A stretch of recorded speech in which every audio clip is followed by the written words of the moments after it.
Papi, Mami, Kak Feli, salam semuanya. Saya juga mau menyaksikan penyertaan Tuhan dan juga pembelaan Tuhan atas kasus yang semua kita alami di tentang karantina ini. Ya, saudara semua yang dikasihi, tanggal 5 dan 6 kita sama-sama mendengar kabar dan berita-berita ini. Tanggal 7, hati saya itu mulai gundah gulana. Saya ngisi nggak ya gitu. Tapi suara yang Tuhan katakan, ayo kamu berintegritas gitu. Udah selama tahun integritas saya memang nggak dapat apa-apa. Selama tahun integritas hidup saya juga seperti itu saja. Tapi suara itu semakin kenceng. Awalnya saya nggak mau ngisi tentang form yang dari Kak Feli itu.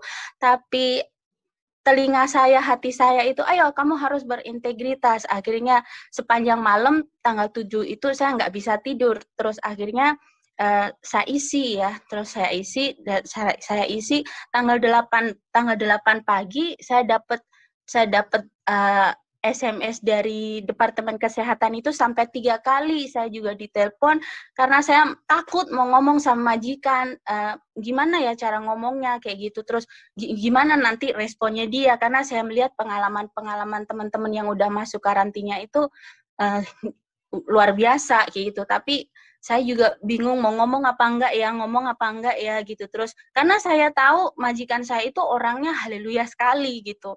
Terus akhirnya mau nggak mau saya mau isi data yang dari Departemen Kesehatan itu, saya doa dulu dalam nama Tuhan Yesus, saya bilang. Saya akhirnya isi, terus jam 1 tanggal 8 itu majikan saya ditelepon.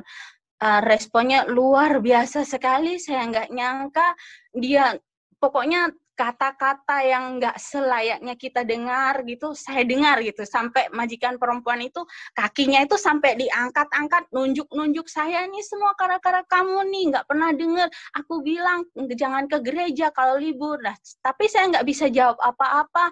Waktu itu habis makan siang, jam 8 pagi saya isi form, terus jam 1 dapat telepon dari Departemen Kesehatan, itu langsung meledak-ledak semuanya, seisi rumah itu meledak.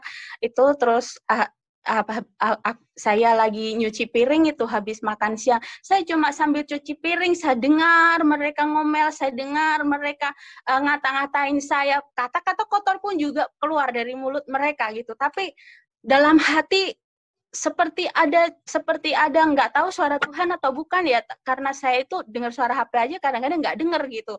Jadi tapi ayo anakku, kamu bersyukur, tetap bersyukur, kamu ayo tetap bersukacita. Aku seperti saya tuh disuruh jangan nangis gitu, tetap bersukacita gitu. Terus tapi Tuhan dengar kata-kata seperti ini, saya sakit Tuhan, saya bilang seperti itu. Terus saya nggak bisa bersukacita, saya nggak bisa cuman bersyukur, saya bilang gitu, apalagi yang Tuhan mau saya katakan gitu.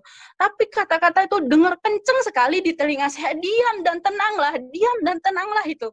Terus saya bilang, majikan itu di luar itu ngomel terus nggak berhenti sama sekali. Terus Departemen Kesehatan mulai data-data itu sampai jam 3 sore telepon lagi. Jadi mereka itu marah dari jam 1 sampai jam 3 itu nggak berhenti.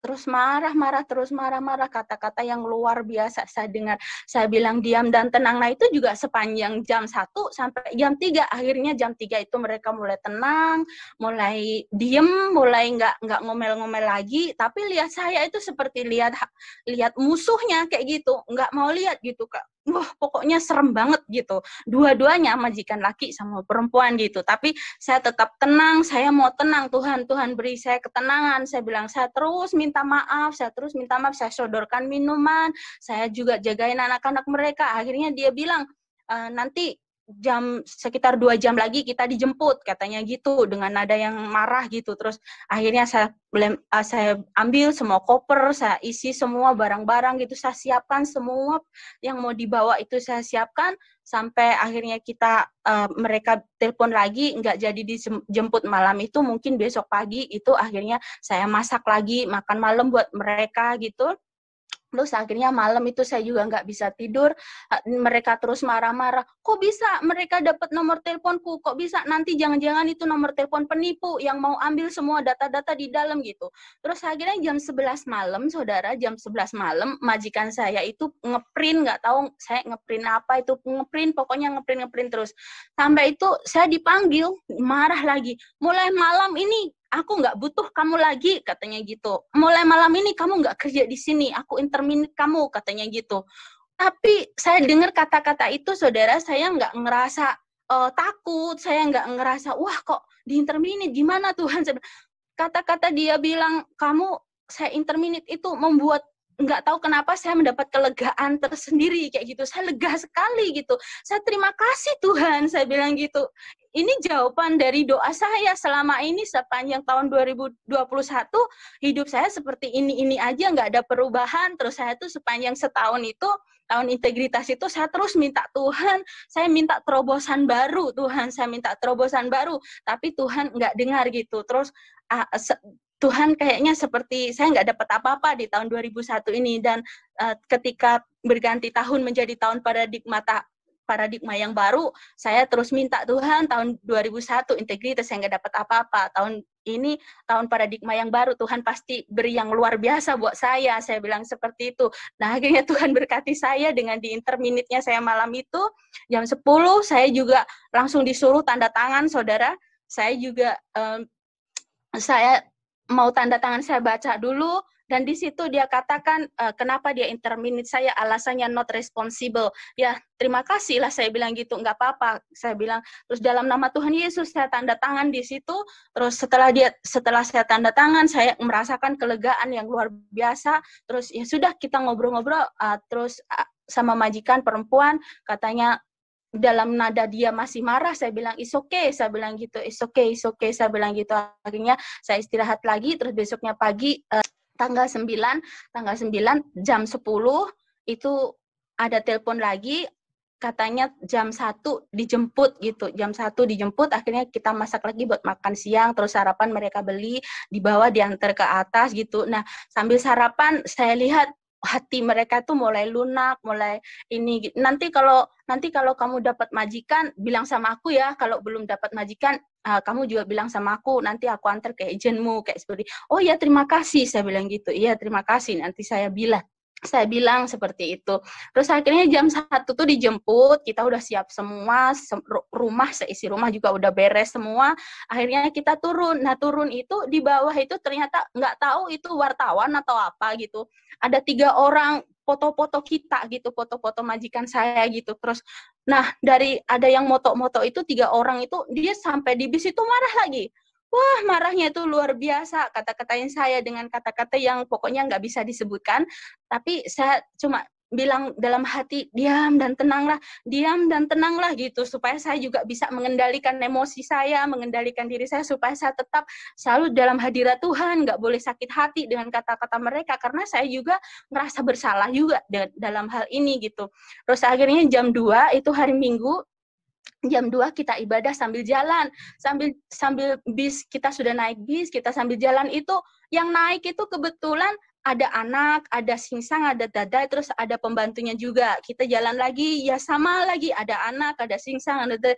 Terus akhirnya saya merasa, apa mereka ini nggak melihat ya, bukan dia saja yang seperti ini, tapi banyak orang juga, saya bilang seperti itu. Terus yang di belakang bis saya itu, mereka sukacita sekali sama pembantunya juga, sama singsangnya juga. Terus mungkin mereka melihat hal itu gitu.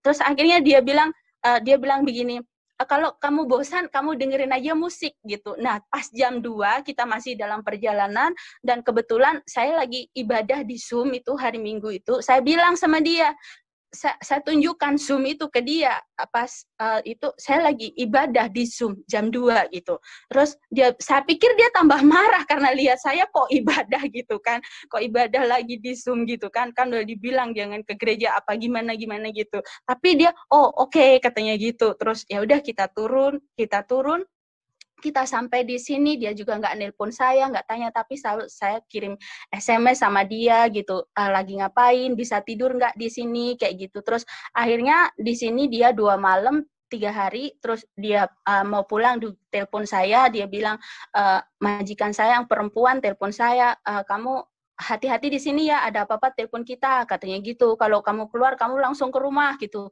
Terus kok langsung ke rumah gitu. Terus saya bilang, sebenarnya mereka ini interminate saya atau tidak sih? Saya bilang seperti itu. Nah, selama saya di sini, saya selama di sini, saya terus apa yang Tuhan berikan buat saya, 1 Tesalonika 5, Filipi 4, ayat 8 sampai 9, ayat 4, itu Roma 8, 25, 28 itu seperti pedang buat saya gitu. Pedang buat saya untuk menguatkan diri saya. Selama perjalanan dari rumah, saya merasa seperti Tuhan Yesus yang mau disalibkan itu. Dari perjalanan majikan saya itu terus mengolok-olok saya, mengatakan ini seperti mereka itu meludahi saya dengan kata-kata. Saya ingat Tuhan Yesus yang mau disalibkan itu. Saya sempat bilang, Tuhan nggak kuat dengar mereka ngomong begini. Saya bilang, tapi ini ayat 1 Tesalonika 5 ini, Filipi 4, Roma 8, dan Filipi 4 ayat 8 sampai 9 ini benar-benar melunakkan hati saya, menguatkan hati saya.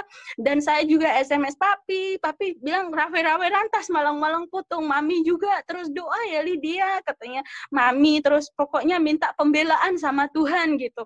Jadi saya merasa menerima kekuatan dari saya untuk menahan semua itu gitu.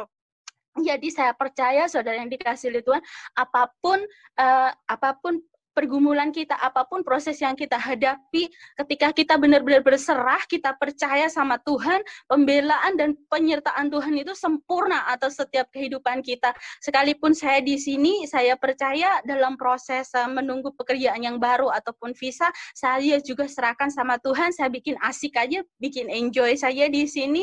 Dan saya serahkan semua pada Tuhan, karena kita semua percaya bahwa Allah yang menyertai kita, semuanya kita bukan yang mau, tapi Allah yang mau. Kita tetap tekun, kita tetap setia, jangan undur.